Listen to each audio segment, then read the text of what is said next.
c'est bordélique cette vidéo, hein. C'est pas grave, hein, on va faire ça. Hein. Hey, salut à tous, j'espère que vous allez bien. On se retrouve aujourd'hui pour une update lecture. Alors, je vais vous présenter quatre ouvrages, oui. On va se concentrer, je dis. Mais en fait, il y en a un qui est en 2 tomes en fait. C'est-à-dire que c'est une série que je continue et que c'est 2 tomes. Je considère que c'est un en fait, parce que je les ai lus à la suite en plus. Donc, on va commencer. Ça serait bien. T'es pas du tout perdu, toi? Donc on y va. Le premier, c'est Marc Lévy, Le voleur d'ombre, chez Pocket. Je vais le mettre là, il y a plus de place là. Vous noterez le petit effort des décors et puis l'absence de surexposition, parce que dans la dernière vidéo où on était comme ça avec le mur, le challenge là, on voyait rien derrière là, vous voyez bien là le pixel art, et big up à celui qui a fait le pixel art, il se reconnaîtra. Pas tout seul, mais ils se reconnaîtront en tout cas. Donc, Marc Lévy, le voleur d'ombre, c'est Luc qui va se rendre compte tout petit que lorsqu'il marche sur l'ombre de quelqu'un, il va pouvoir, il va se rendre compte, ça va être compliqué au départ, il va pouvoir lui voler son ombre, en fait faire un échange d'ombre, donc son ombre va venir avec lui, enfin l'ombre de la personne va venir avec lui, et son ombre va soit rester avec lui, soit s'accrocher à l'autre personne. Et il va se rendre compte lors des soirs de pleine lune, quand il est chez lui et que l'ombre a suffisamment de place pour s'étaler, qu'il peut communiquer avec cette ombre et qu'il va partager en fait les souvenirs de la personne, en tout cas ce que porte l'ombre sur elle en fait. Donc on va voir comment est-ce que tout petit ça va l'aider et lui amener des problèmes avec ses camarades de classe, notamment avec une fille dont il va tomber follement amoureux, et avec aussi les adultes qu'il va rencontrer. Donc c'est assez... c'est très joli la façon dont c'est amené. Donc en fait après on va voir comment est-ce que Luc va grandir avec cette compétence qu'il a, et ce qui va se passer dans sa vie et comment ça va chambouler un peu une partie de sa vie. Ce que j'ai pensé de ce livre, c'est que déjà il est très agréable, c'est pas des histoires dont on a l'habitude, enfin c'est une histoire assez douce, assez simple à lire, il n'y a pas des péripéties de fou non plus. Ce que j'ai trouvé dommage, c'est que cette histoire de vol d'ombre nous accompagne pas tout le temps, c'est-à-dire que Luc va grandir et sur une bonne partie de sa vie, on va pas en entendre parler de cette histoire de vol d'ombre, et à des fois on se dirait qu'il aurait pu l'utiliser pour mieux comprendre certaines choses, ça va pas arriver en fait. Donc j'ai trouvé ça dommage, mais en même temps c'est un parti pris, parce que en même temps on est dans quelque chose de très réaliste, avec une idée que la vie continue, la vie se déroule et qu'on va découvrir ce qu'il va vivre sans qu'il y ait trop de fantastique qui interviennent dedans. Mis à part cette histoire d'ombre qui va revenir, qui est plutôt là au début et qui va revenir plutôt vers la fin. Et il y a des moments assez tristes, il y a des moments de doute, il y a des moments de... où on se dit bon ils vont agir, mais en fait non, ce sont juste des êtres humains, et ils ont... les personnages ont leurs limites, ils ont ce qui les empêche d'avancer, tout ça, leur part de faiblesse. Et en même temps là-dedans j'ai trouvé qu'il y avait de très jolies histoires d'amour, donc avec la petite fille dont il va tomber amoureux tout petit, avec une jeune fille, avec des femmes qui vont l'entourer tout au long de sa carrière, parce qu'il va faire une carrière pour devenir médecin. Et on va voir à quel point ça peut être compliqué pour lui de s'attacher aux gens. Donc cette part de fantastique qu'il y a dans le vol d'ombre, c'est pas ce qui est prégnant en fait dans l'histoire. Ça va aider certaines fois l'histoire, mais c'est pas son sujet principal, je trouve. Moi c'est plus l'histoire de Luc, le sujet principal, l'histoire de Luc avec les femmes, avec sa mère, avec les filles qui vont l'entourer et tout ça. C'est plutôt ça l'histoire, je pense. Donc j'ai beaucoup aimé le lire quand même si je trouvais ça dommage que le vol d'ombre apparaisse pas plus, et que c'est pas plus de que c'est pas le sujet principal, mais j'ai quand même pris beaucoup de plaisir à le lire. Je vous le recommande fortement si vous voulez vous essayer chez du Marc Lévy. Je sais pas si c'est la première fois que... Oui, c'est la première fois que je dis du Marc Lévy. Et je pense que je continuerai, parce que ce côté fantastique réaliste est génial, je trouve, ancré dans un quotidien de personnes normales. J'aime beaucoup, donc un auteur que je vais suivre un peu plus, je pense. Ensuite, on va faire un manga cette fois-ci, ça va être plus simple. Intrigue au pays du matin calme de Natsugi Sumeragi. chez les éditions Delcourt, pardon, et vous voyez cette pochette, enfin cette pochette, cette page, comment elle est belle, comment c'est hyper bien dessiné. Donc là-dedans, c'est un recueil en fait d'histoires coréennes et on va suivre en fait ce qu'on appelle le gardien du sceau secret du roi ou un truc comme ça. Attends. Donc on va suivre dans ces histoires coréennes l'inspecteur secret du roi, c'est-à-dire qu'on est dans une Corée, alors je sais plus des dates, on est dans une Corée de la dynastie Choson. Donc entre 1300 et 1900, enfin je pense qu'on est plus vers les 1400 ou un truc comme ça. Bon après moi l'histoire ça fait 12, mais en tout cas on est dans une Corée ancienne où règne la corruption et on va suivre l'inspecteur secret du roi dans 3 histoires. C'est lui qui va faire le fil conducteur de ces histoires.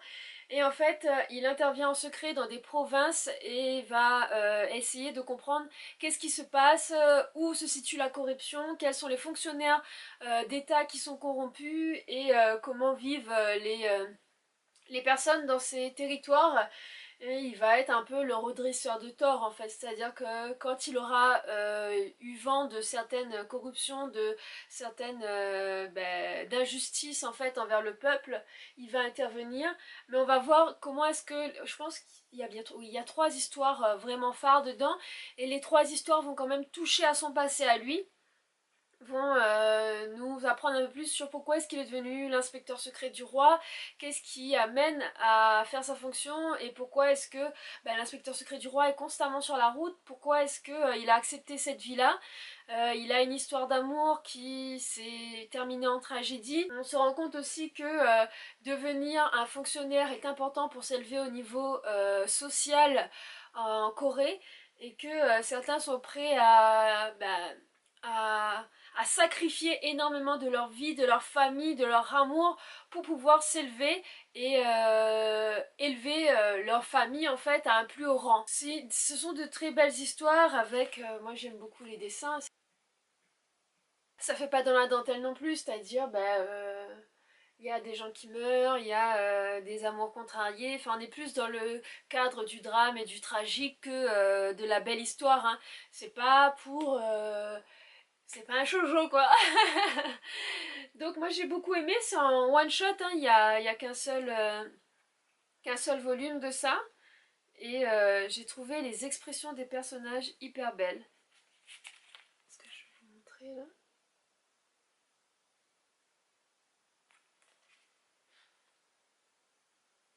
Il y a lui là que j'ai trouvé hyper bien dessiné. Je sais pas si vous le voyez bien. Voilà, donc c'est ça, j'ai passé un bon moment à le lire. Ensuite, c'est une suite de séries. Maxime Chatham, Autre Monde, Le Cœur de la Terre. Donc pour ceux qui n'ont pas lu le tome 1 et 2, passez votre chemin parce que je vais spoiler en partie. Donc pour les autres, c'est parti. Donc je sais pas dit, mais c'est chez Livre de Poche. C'est bordélique cette vidéo, hein. C'est pas grave, hein, on va faire ça. Hein. On est au niveau de Matt et Ambre sont arrivés à Eden. Tobias s'est fait bouffer par l'Européroden. Et la cité Eden va se faire envahir, donc ils savent qu'il y a énormément de gloutons et de cyniques qui arrivent en plusieurs armées, commandées par Malronce. Donc on se trouve là avec 2 fronts d'ennemis, et Malronce et l'Européroden. Et pour ne pas laisser détruire Eden, Matt et Ambre vont apprendre aux jeunes à devenir une armée, à se défendre, à utiliser leurs nouvelles compétences. Et ils vont mener de front la bataille, c'est-à-dire qu'ils vont aller au-devant du danger, ils vont se rendre sur la passe des loups, essayer de contrôler la passe des loups et par la suite aller jusqu'au château de Malronce pour en fait la combattre et amener à ce que cette guerre s'arrête. Donc on va voir leur cheminement. On va voir comment est-ce que Matt continue à croire que Tobias est vivant et il va essayer d'affronter aussi l'Européroden. Ça fait beaucoup de batailles un petit peu là. Et on va voir que les relations entre ces 3-là vont évoluer. On va voir que on va enfin comprendre qui sont Malronce et l'Européroden, c'est-à-dire pourquoi est-ce que ces entités sont devenues comme ça. On voit bien que la plupart des adultes ont oublié leur passé, qu'ils en veulent aux enfants, et que notamment c'est à cause de Malronce qu'ils en veulent aux enfants. Donc on va comprendre pourquoi est-ce qu'elle est devenue comme ça, pourquoi elle a cette part-là, et on va comprendre aussi d'où vient l'Europérodène, c'est-à-dire que toutes les autres entités, c'est des entités qu'on comprend, c'est les enfants qui sont devenus des adultes et qui ont changé, des adultes qui sont devenus méchants parce qu'ils ont oublié leur histoire, d'autres enfants qui ont créé de nouvelles compétences. La plupart de la nature est devenue énormément florissante, les animaux sont devenus taille XXL, mais le Ropérodène, on ne sait pas ce qu'il fiche là et pourquoi il est comme ça, et on va comprendre dans ce tome-là. Je trouve que ça fait énormément de révélations dans ce tome-là, c'est génial, franchement celui-là je ne l'ai pas vu passer, c'était intense. J'ai hâte de lire la suite, que je n'ai pas encore commandé, il va falloir que je commande parce qu'il y a encore Entropia, Oz, Neverland. Je me suis un peu spoilée parce que j'ai vu, je crois que c'est sur Neverland ou Entropia, je sais plus, que j'ai compris une partie, puisque il y a pas mal de choses qui se dénouent ici, donc il va y avoir une suite avec un peu une autre atmosphère. Et en plus Maxime Chatham a écrit Ambre. Oui! Toute l'histoire d'Ambre en fait avant qu'il se passe tout ce changement, avant que la Terre ne change et avant ces histoires là. Je trouve que les personnages grandissent dans ce tome-là, qu'ils évoluent et qu'ils sortent un peu de ce côté. Ils avaient commencé à sortir des premiers tomes hein, de cette insouciance de l'enfance et de ce côté un peu immature, mais là on le voit vraiment. J'ai trouvé ce tome génial. Je pense que c'est celui que je préfère sur les trois, mais il fallait y arriver de toute façon, il fallait construire l'histoire avant d'y arriver, donc j'ai beaucoup aimé celui-là. Je crois que j'ai assez dit beaucoup. Ceux qui ont lu Maxime Chatham, dites-moi ce que vous en pensez, enfin surtout cette série-là, parce que j'ai pas lu le reste encore, c'est cette série que j'aime beaucoup. Dites-moi ce que vous en pensez, parce que certains sont pas d'accord avec moi quand je le relis un peu à l'histoire à Harry Potter, parce que ça n'a rien à voir avec l'histoire fantastique d'Harry Potter et la densité de l'univers et tout ça, mais ces ados qui grandissent et qui vivent des choses assez dures, assez violentes, voire même ignobles, mais en même temps ces aventures géniales qu'on prend plaisir à suivre, moi ça me fait réellement penser en tout cas. Pour le quatrième de ce jour, nous avons Perfect World. Et oui, j'ai trouvé la suite lors de mon voyage, donc Perfect World tome 5 et tome 6. Regardez-moi ces couvertures, comment elles sont belles. On continue pareil, hein, si vous n'avez pas lu le début, passez votre chemin. Donc on continue à suivre Kawana et Ayukawa. Donc Kawana est repartie chez ses parents dans la ville de son enfance à Matsumoto. Je regardais parce que je ne retiens pas tout le temps les noms des villes. Et elle n'a plus de nouvelles de Kawana, mais elle veut être le plus utile possible pour sa famille, notamment pour son père qui est malade. Et donc elle entame elle entame une formation d'aide-soignante. Elle s'investit énormément dans cette formation et souhaite ne plus être une charge pour les gens mais devenir quelqu'un de fort pour eux. Elle va rencontrer dans cette formation un jeune homme qui est assez taciturne et qui a du mal à s'exprimer, et au fur et à mesure en fait elle va se rendre compte que ce jeune homme a une copine qui est malade, enfin qui est malade, c'est-à-dire que elle est en fauteuil pour le moment, elle est handicapée, mais en fait sa maladie est une maladie dégénérative, donc elle va au fur et à mesure perdre de ses capacités, et elle va se rendre compte que cette jeune fille, elle avait un rêve avec ce jeune homme, c'était, ils sont mariés, oui je crois qu'ils sont mariés, c'était de construire une maison adaptée. Elle voulait une maison qui puisse lui permettre d'être autonome et de moins peser sur les bras de ce jeune homme, et lui a un rêve de créer un restaurant. Il met en parenthèse son rêve pour créer son rêve à elle, et elle en fait ne souhaite pas qu'il fasse ça puisqu'elle sait que elle ne va pas vivre très longtemps. En tout cas que son handicap va se faire de plus en plus lourd et qu'elle risque de mourir quand même dans les prochaines années, et elle voudrait qu'il se protège, qu'il ne construise pas toute sa vie autour d'elle et qu'il puisse réaliser son rêve. Donc c'est assez compliqué entre son rêve à elle et la conséquence qu'elle sait de son rêve et le fait de s'attacher à cet homme, d'être amoureuse de lui, qu'il soit amoureux d'elle, mais qu'elle va forcément l'amener à vivre des moments très durs. C'est ce qui va un peu ponctuer ces deux tomes-là. J'ai trouvé ça chouette parce que dans cette construction de maison, bien sûr, Kawana va intervenir, c'est-à-dire qu'elle va donner ses idées et ils vont se rendre compte que elle a des compétences quand même là-dedans. Et ce jeune homme voulait faire appel à Ayukawa pour construire la maison. Ayukawa va refuser parce qu'il sait très bien dans quoi est-ce qu'il engage, et il va rencontrer la jeune fille et va se rendre compte que c'est très dur pour elle cette situation, et il ne veut pas construire la maison pour eux, en pensant lui aussi que ça n'est pas une bonne idée pour ce jeune homme et qu'il va après garder cette maison sur les bras avec une femme qui ne sera plus là. On continue dans ce chouette roman, les histoires d'amour continuent aussi en même temps, ça reste un joli shoujo mais qui nous parle bien encore à nouveau du handicap, qui parle de la réalité du handicap, qui ne parle pas seulement des gens qui sont en situation de handicap mais aussi de la famille autour, des amis autour et de ce qui est vécu par tout le monde. Il est beau, il est chouette et comme d'habitude il est hyper bien dessiné. C'est un réel moment de plaisir, donc moi je dis banco, je continue.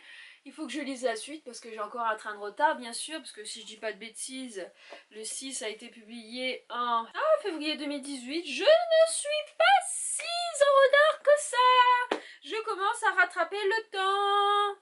Bon ben voilà, ben tant mieux.